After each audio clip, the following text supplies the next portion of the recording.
Поэтому я уже даже забыл, на чем мы остановились. I know we talked about the Surrey Gardens Music Hall disaster. Я помню, что мы говорили про трагедию в Surrey Gardens Music Hall. And I mentioned that seemed to spark a kind of chronic battle with depression that Sperdzien waged. И мы упомянули о том, что это было, как бы начало такую проблему, с которой боролся с Чарльз Сперджен до конца своей жизни. Это проблема хронической депрессии.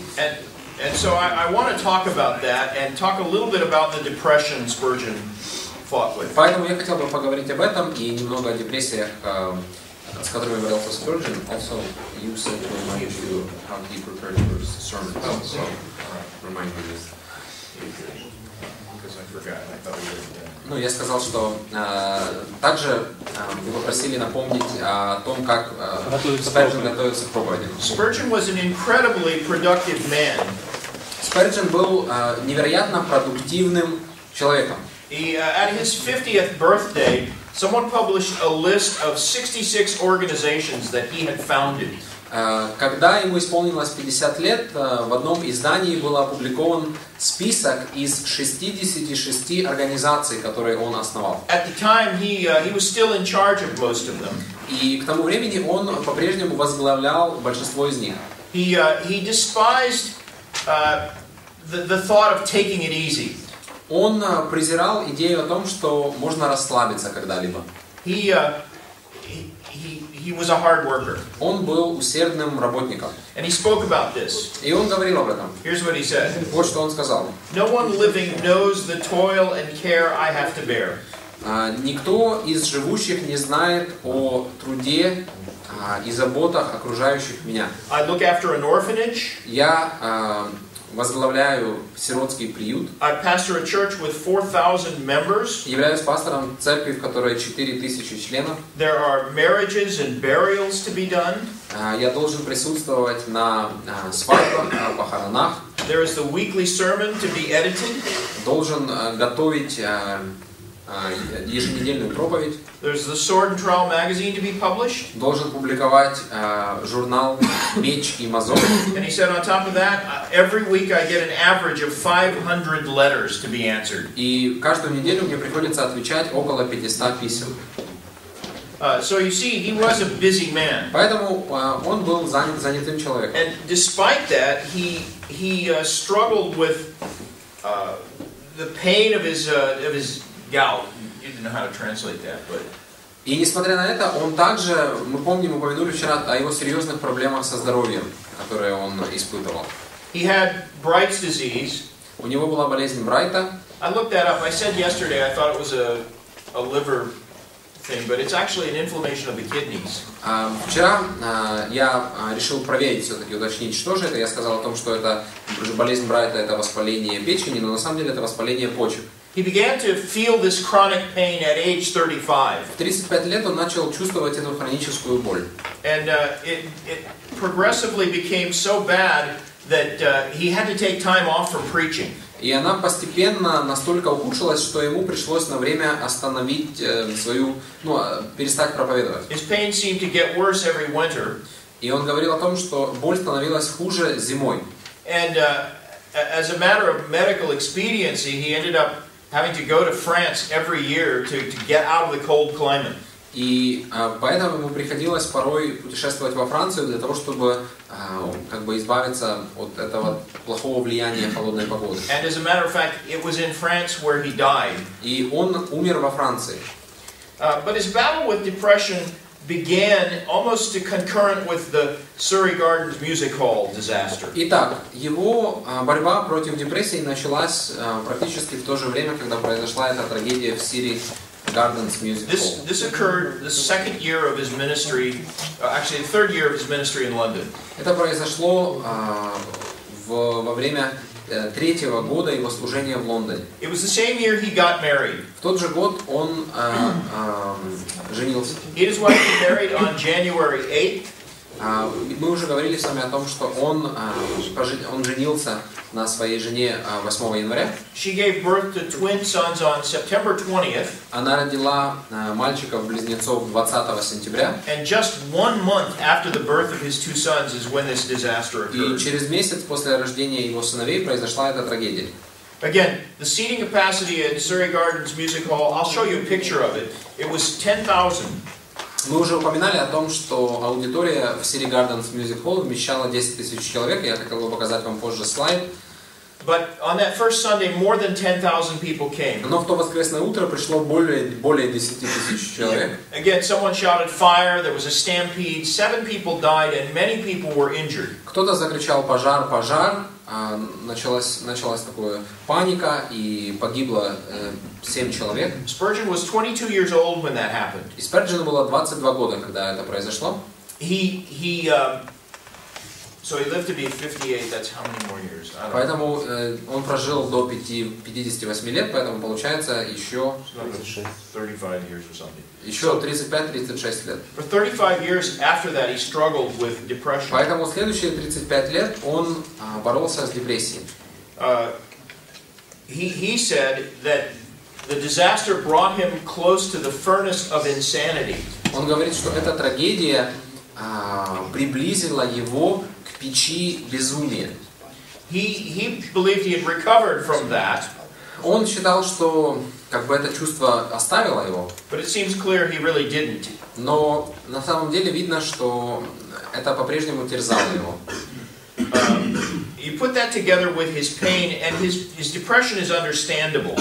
И если мы еще будем принимать во внимание его физическую боль и физические недуги, то эта депрессия становится вполне объяснимой. Add the many attacks he got from the press and from critics, and it's even more understandable. Если мы будем учитывать еще ту критику, которая была на него в периодических изданиях, то это еще более становится понятно. He didn't talk much about his depression. Он не говорил много о депрессии.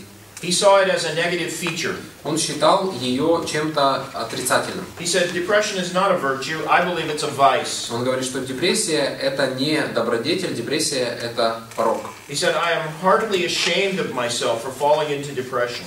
Он говорит, что мне стыдно, что я так часто впадаю в депрессию.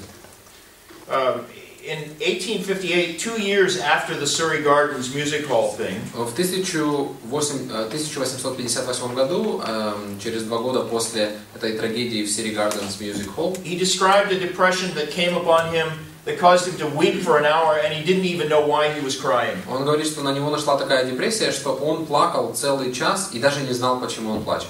But in spite of all of that, he endured, and he continued to preach and study and do all that work. Но тем не менее он работал, не покладая руки, и проповедовал. Because he saw his depression through the lens of his faith in the sovereignty of God. Потому что он смотрел на свою депрессию через призму веры в божественный суверенитет. He believed God had a purpose in afflicting him. Он верил в то, что у Бога была определенная причина, по которой он причинял ему скорби. He said if he didn't believe in the sovereignty of God, he didn't think he could endure the depression. Он сказал, что если бы я не был уверен в Божьем суверенитете, то я бы не мог побороть эту депрессию. These are his words. Это его слова.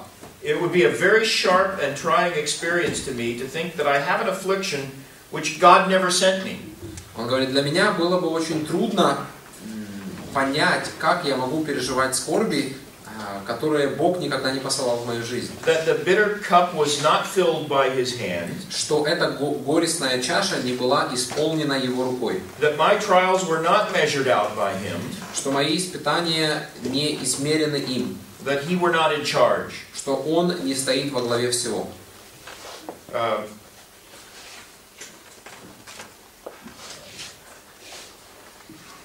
On his physical infirmities, he said this. Говоря о своих физических недугах, он сказал следующее. He said, I think the greatest earthly blessing God can give to any of us is health. Он говорит, что я думаю, что наибольшим мирским благословением, которое Бог может дать нам, это является здоровье. Except for sickness, he said. Кроме еще одного, болезни. He said, if some men that I know of could only be favored with a month of rheumatism, it would mellow them marvelously. Он сказал, что если бы некоторые мои знакомые хоть 1 месяц пострадали ревматизмом, как бы это пошло им на пользу. He said if he took all the happy hours and sunny days of his life and put them together, he didn't believe he had ever, he said, well, let me start this out differently. He said if you took the grace he received on the good days, he didn't think it would be a penny's worth. Он говорит о том, что та благодать, которую я чувствовал от Бога в так называемые хорошие дни, она была ни с чем не сравнима. But he said the grace he received from his afflictions and sorrows had made him rich. Несравнима в том плане, что благодать, которую он получил в печальные дни, была намного более богатой. He talked about times when he preached out of his depression. Он говорил, что иногда он проповедовал, испытывая чувство депрессии. And on many occasions his own preaching was the instrument that pulled him out of his depression. И он говорил, что иногда именно его проповедь была тем средством, которое помогало ему выйти из депрессии. He was preaching to himself. Получается, он проповедовал самому себе. And the Lord also used his depression for the good of his hearers. И Господь также использовал его депрессию во благо его слушателей. He described an incident that happened when he was preaching after a time when he'd been depressed for a long time. Он описывает один инцидент, когда он проповедовал после того, как он долго мучился от депрессии. He says, I preached from the text, my God, why have you forsaken me? Он говорит, я проповедовал о тексте, Боже мой, зачем ты меня оставил? And he says, I didn't say so, but I was preaching my own experience. И я как бы не сказал об этом, но я проповедовал фактически о том, что у меня было на сердце. He says, I could not tell you why I was brought into such an awful horror of darkness and depression. Я не знаю, почему я оказался в таком мраке тьмы и депрессии. But he says, on the next day, a man came to see him who had all the marks of depression on his face. Но он сказал, что на следующий день ко мне пришел человек, и по его лицу я сразу увидел, что он также находится в состоянии депрессии. He says, the man told him, I never before in all my life heard any man speak who seemed to know my heart. Он сказал, что я никогда в жизни не слышал ни одного проповедника, который бы как будто бы знал все переживания моего сердца, как вы. He said, I am a terrible case. Он сказал, что я нахожусь в жалком состоянии. But on Sunday morning he said, you preached as if you'd been inside my soul. Но он сказал, что в это воскресенье вы проповедовали, как будто бы вы побывали в моей душе. The man confessed to Sperджен that he'd been contemplating suicide. Человек признался Сперджену, что он размышлял над самоубийством. And Sperджен said after a talk with him, he met Christ and embraced the gospel. Сперджен сказал, что после беседы с ним человек принял Иисуса Христа. Sperджен said, by God's grace, my depression saved that man from Он говорит, suicide. что по Божьей благодати моя депрессия была средством, которое помогла этому человеку уберечься от самоубийства. Sperджен found a way to glean encouragement from his own despair. Сперджен нашел некий образ извлекать ободрение из своего собственного отчаяния. He learned to look with expectancy every time he fell into depression. Каждый раз, когда он впадал в депрессию, у него было определенное чувство ожидания. Because he took it for a sign that God was preparing him for something greater. Потому что он считал, что Бог готовит его к чему-то большему. These are his words. Это слова Сперджена. He said, depression comes over me whenever the Lord is preparing a larger blessing for my ministry. Он говорит, что на меня находит депрессия, и я чувствую, что вот-вот Господь приготовит для меня какое-то большее благословение для моего служения. The cloud is black just before it dissipates. Облако становится мрачным в тот момент, когда оно, облако становится мрачным, прежде чем оно рассеется. So he says, depression has become to me like a prophet in rough clothing. Поэтому он говорит о том, что депрессия стала для меня пророком в грубой одежде. Like John the Baptist announcing that my Lord is about to come and bless me. Подобно Иоанну Крестителю, который объявлял о том, что придет Господь и принесет благословение. Spurgeon also saw his troubles in light of eternity. Сперджен также размышлял о своих скорбях в свете вечности. He said this. Он сказал следующее. I don't look so much at what is to happen today. Я не переживаю о том, что должно произойти сегодня. I'm concerned with eternity. Я переживаю о вечности. He said, for my part, I'm quite willing to be eaten by dogs for the next 50 years. Он говорит, если бы нужно было бы, я бы не против того, чтобы меня поедали псы на протяжении следующих 50 лет. But in eternity, I will be vindicated and glorified. но зная, что в вечности Господь воздаст мне, и я буду с Ним. And he urged his people to take the same point of view. И поэтому он призывал свою паству также смотреть на вечность. He struggled with depression until the day he died. И он боролся с депрессией до дня своей смерти. At the end, most of his sadness stemmed from the last conflict he was involved in, the downgrade В controversy. конце концов, очень много печали принесла ему этот последний спор, который мы уже упоминали с вами, который был вызван упадком состояния церквей в Англии. And this morning we're going to talk about Spurgeon, the warrior. И поэтому сегодня я хотел бы поговорить с вами о Сперджене, воине. But first, two things. Но прежде, I promised I would give you a description of his sermon preparation. я обещал, что мы поговорим о том, как он готовился к And проповеди. then I also have some more things on the PowerPoint that I'll show you. И хотел бы показать вам несколько слайдов. Can you turn it on? Is it on? Включено? Yes. Okay.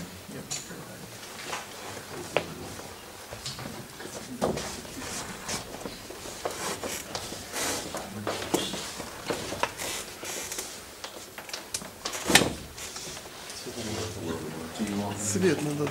Сережка.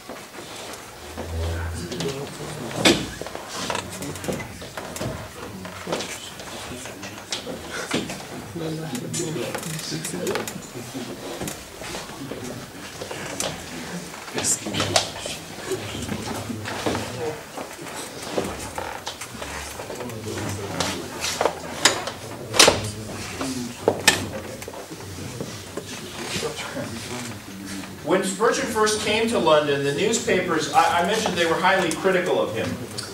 Итак, когда Сперджен впервые оказался в Лондоне, я говорил вам о том, что в газетах печатали критические статьи о нем. Cartoonists in the secular newspapers drew these pictures of him that were designed to ridicule him. Карикатурщики рисовали карикатуры на него, которые должны были высмеивать его. This one has an interesting background. Эта карикатура, с ней связана интересная история. There was a popular product in the Victorian era that was made to catch flies. В викторианскую эпоху был популярный продукт, который продавался и служил для того, чтобы ловить мух. It was a cylinder of fly paper. Это был цилиндр липкой бумаги. You'd hang it near a light.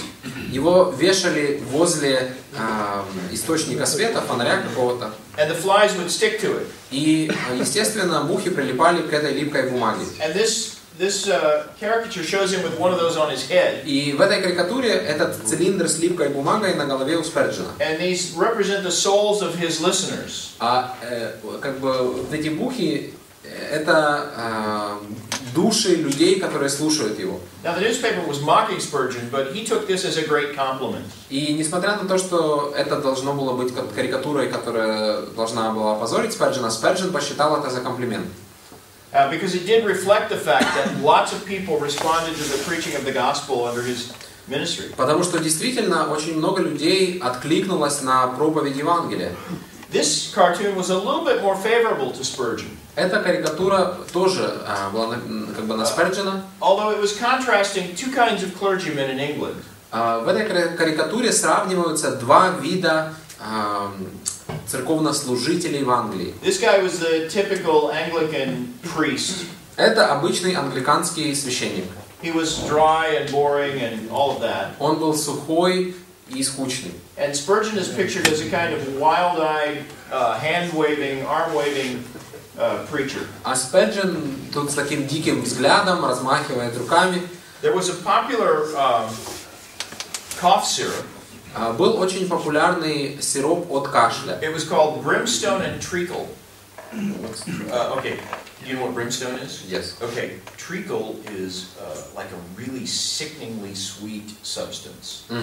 Значит, этот сироп от кашля назывался горящий уголь и сахар. So Spurgeon is brimstone and this guy is treacle. Поэтому Сперджен это горящий уголь, а тот человек это сахар. This was another one. The caption here says, I can't read it. Oh, this is the slow train and the fast train. the slow cab, or the slow, whatever, the slow coach and the fast train. Значит, у меня были трудности с тем, чтобы прочитать, что там внизу написано, но на первой из них это как бы медленный экипаж, а второй это быстрый поезд. What you can tell from this is there was a common theme in some of these cartoons. Но я думаю, вы обратили внимание, что во всех этих карикатурах есть как бы одна объединяющая тема. They were contrasting Spurgeon with other ministers of his time. В этих карикатурах Сперджен сравнивался с другими служителями его времени. And it reveals that he was perceived as young and forward-thinking and energetic. И он как бы описывается как некто молодой, энергичный. And they were portrayed as slow and dull and dry as dust. А они описываются как некто как бы пожилые, отставшие, скучные и сухие. This one, the important thing here is the shadows that are cast. This is supposed to be a shadow of an old woman. Что в этой карикатуре интересного? Это тени, которые отбрасываются. Это должна была быть тенью пожилой женщины. And this is supposed to be the shadow of a lion. А это должна была быть тень льва. And the cartoonist was basically, in this case, lampooning Anglican preachers who he compared to old women. И здесь карикатурщик высмеивал англиканских священников, которых он сравнивал с пожилыми женщинами. This was the wedding picture of Spurgeon and his wife. Это как бы картина, которая была сделана на свадьбу Сперджена и его жены. A couple of other rare pictures of Spurgeon with his wife. Редкие фотографии Сперджена с его женой. And then that's the Surrey Gardens Music Hall. Это Surrey Gardens Music Hall. You can see it's a massive facility. Огромное здание. This is the interior of it. Вот как он выглядел изнутри. And you can imagine that place filled with 10,000 people, and someone back here starts yelling fire. Представьте себе, там 10 тысяч человек, и кто-то начал кричать пожар. By the way, after the disaster, Spurgeon did go back to the Surrey Hall, and they held the church services there for a couple more years while they were building the new Metropolitan Tabernacle. И следует заметить, что после этой трагедии Сперджен все же проповедовал там еще несколько раз, в то время как строилась скиния метрополии. Поэтому в Лондоне в воскресное утро очень часто выглядело этот Surrey Gardens Music Hall. These are just pictures of Spurgeon. Hang on, I'm going to get through them. This was the cover of the first magazine, The Sword and the Trowel. Это обложка первого журнала «Меч и мазок». Мастеров, да. These are pictures of the tabernacle as it originally looked. After the fire, I believe these are photographs taken after the Nazi bomb destroyed it in the 1940s. Это фотографии того, как выглядела скиния метрополии после того, как над ней разорвалась нацистская бомба. You can see that the facade was narrower than it is today. Oops.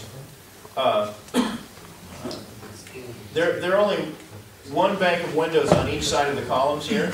Мы видим, что фасад был немного уже, чем сейчас, потому что там было только одно окно. When they rebuilt it, they widened the facade. Когда восстанавливали здание, они расширили фасад. But if you look around behind the facade, Но за фасадом the actual size of the building is the same as the original. Здание размером с оригинальное. So they actually built it on the same foundation. Поэтому оно построено на том же основании. More pictures of Sperджен. This is the town in France where Spurgeon died.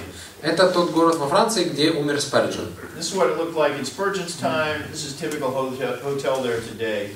Так он выглядел во времена Сперджена, и так он выглядел, как выглядит сейчас. It was a warm place on the French Riviera.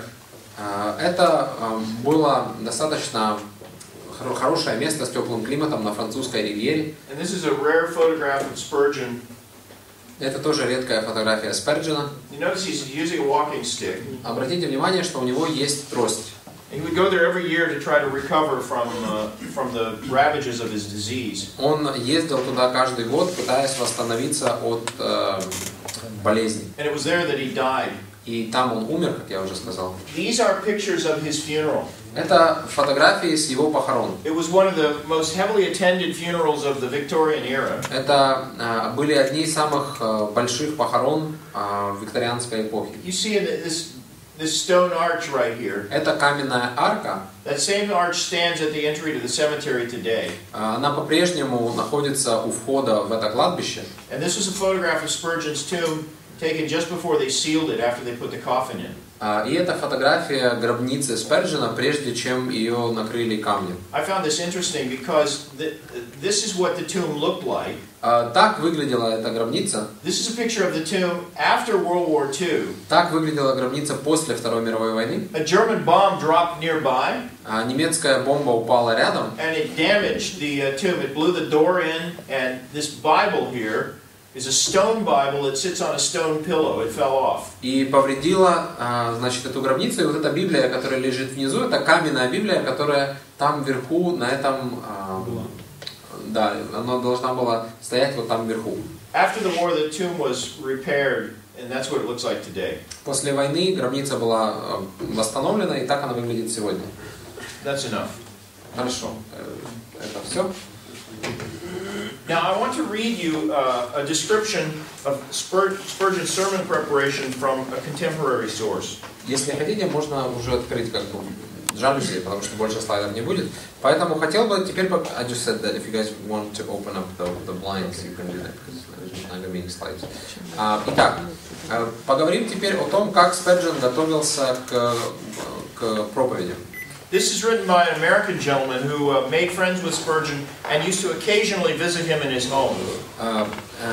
Эта статья написана одним американцем, который познакомился со Спердженом и часто бывал у него в гостях. And he describes a visit when Spurgeon gave him a tour of the home and a tour of his office. И он описывает то, как Сперджен показал ему свой дом и показал ему свой кабинет.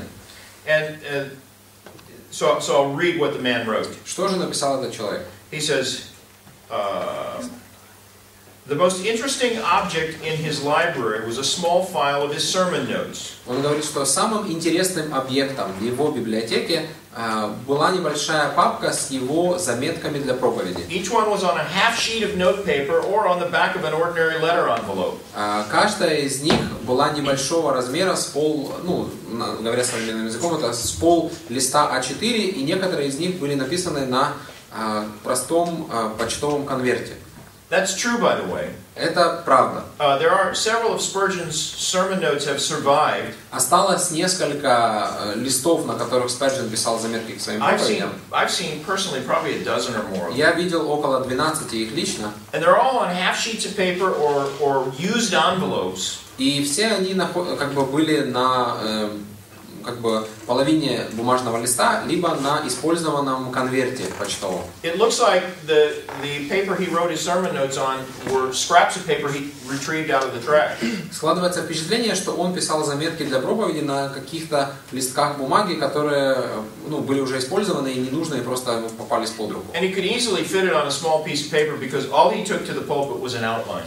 И он легко все вмещал на этот небольшой листок бумаги, потому что он на кафедру брал с собой только план. In fact, back to this American gentleman. Возвращаясь к этому американцу, he says, I asked him if he wrote his sermons out.